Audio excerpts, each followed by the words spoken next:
Hi guys, welcome back to our channel. Today I am going to discuss the next 10 MCQs from year 2000 biology paper.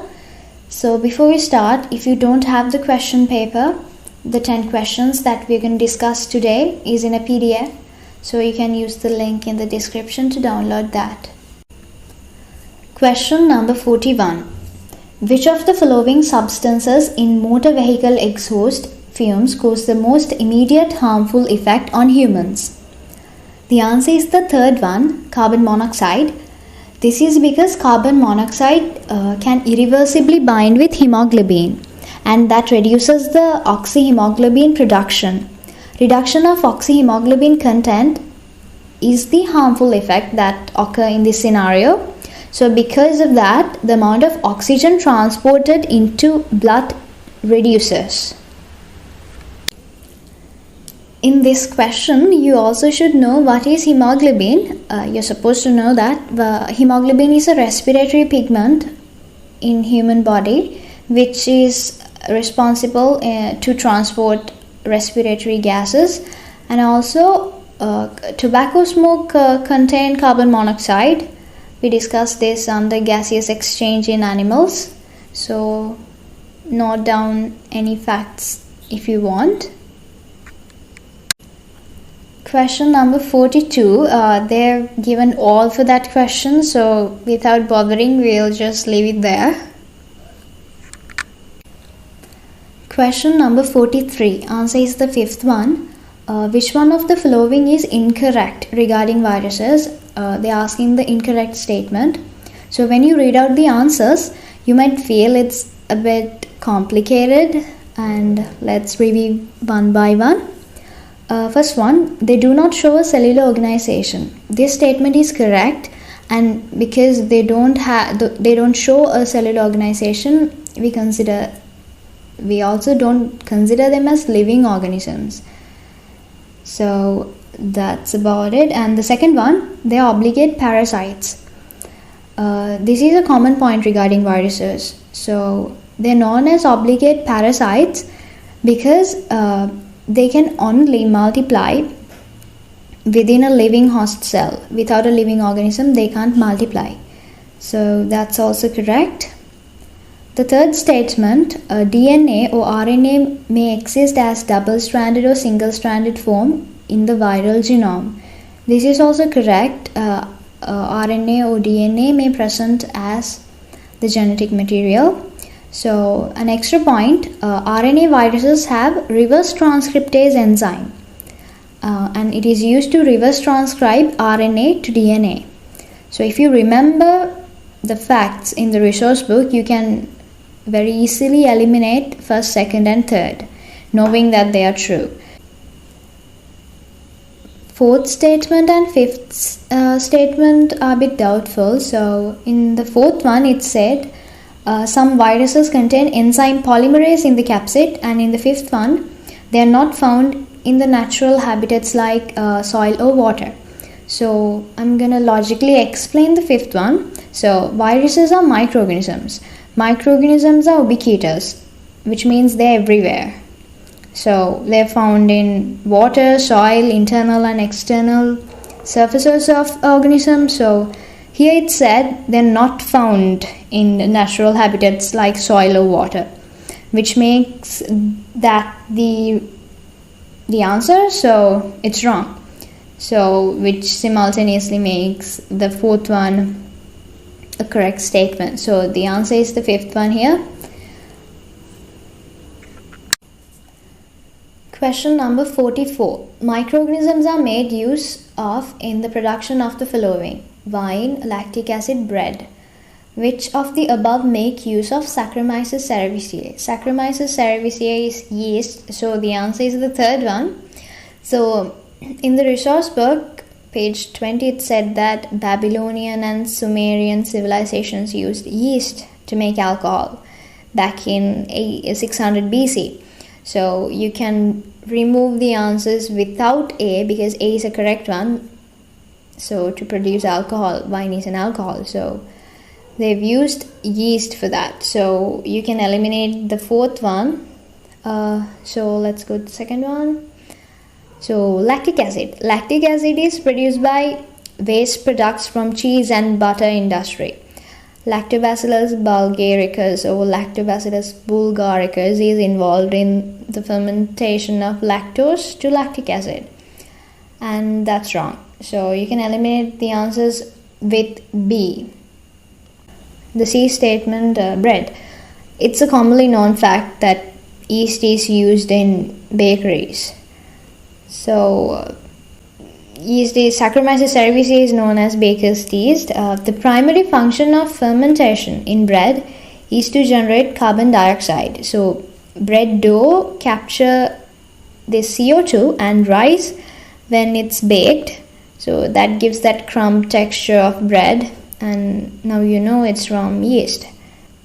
So the answer is the third one. Question number 45. Fungi differ from bacteria because fungi are saprophytic, have absorptive nutrition, produce antibiotics, are eukaryotic, reproduce asexually.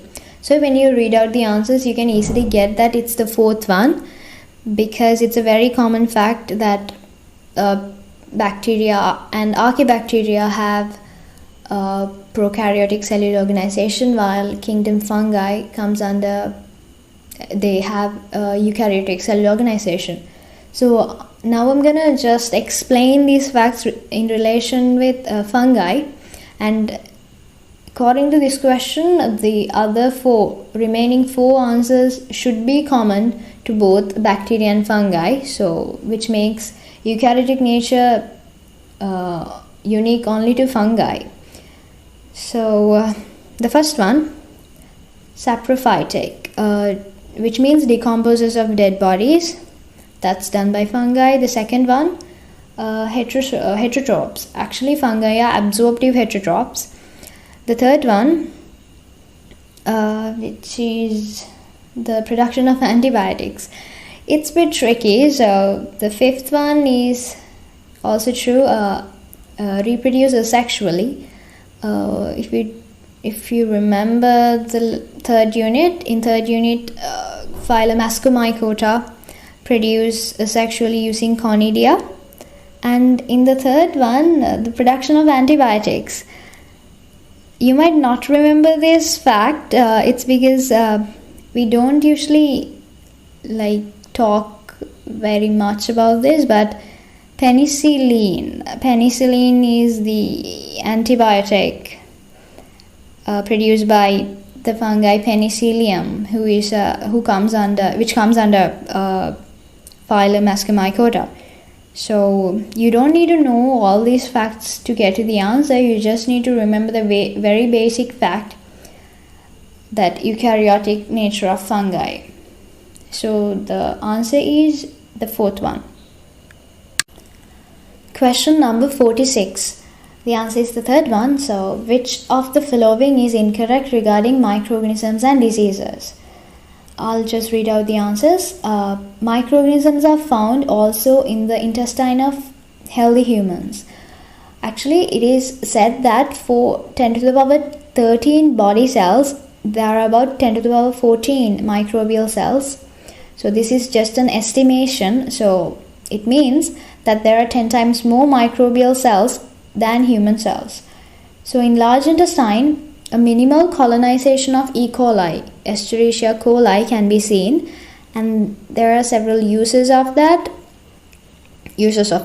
So they prevent colonization of pathogenic bacteria such as Salmonella typhi, and also helps in synthesis of vitamin K and some of B vitamins.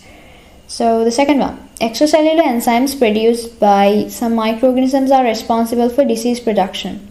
This comes under invasiveness, which means the ability of pathogens to invade tissues by overcoming host defense mechanism and multiply for colonization. So this is the definition of invasiveness: the ability of pathogens to invade tissues by overcoming host defense mechanisms and multiply for colonization. There are 3 examples given in the resource book: phospholipase, lecithinase, and hyaluronidase. If you want more information, you can refer the resource book for unit number 9. Third one, which is the wrong one. Here it said that endotoxins produced by bacteria are heat labile. Actually, exotoxins are thermolabile and they get inactivated on boiling. This comes under toxigenicity. There are two types of toxins or biological poisons produced by microorganisms to disrupt the host cell functioning. So the reason for exotoxins to become thermolabile is that they are proteins. So proteins denature and they cannot withstand high temperatures. On the other hand, endotoxins are thermostable and they are lipopolysaccharides. So that's about it. And another extra fact, there are 3 types of exotoxins: neurotoxins, enterotoxins, and cytotoxins. Now we have the answer for the 46th one.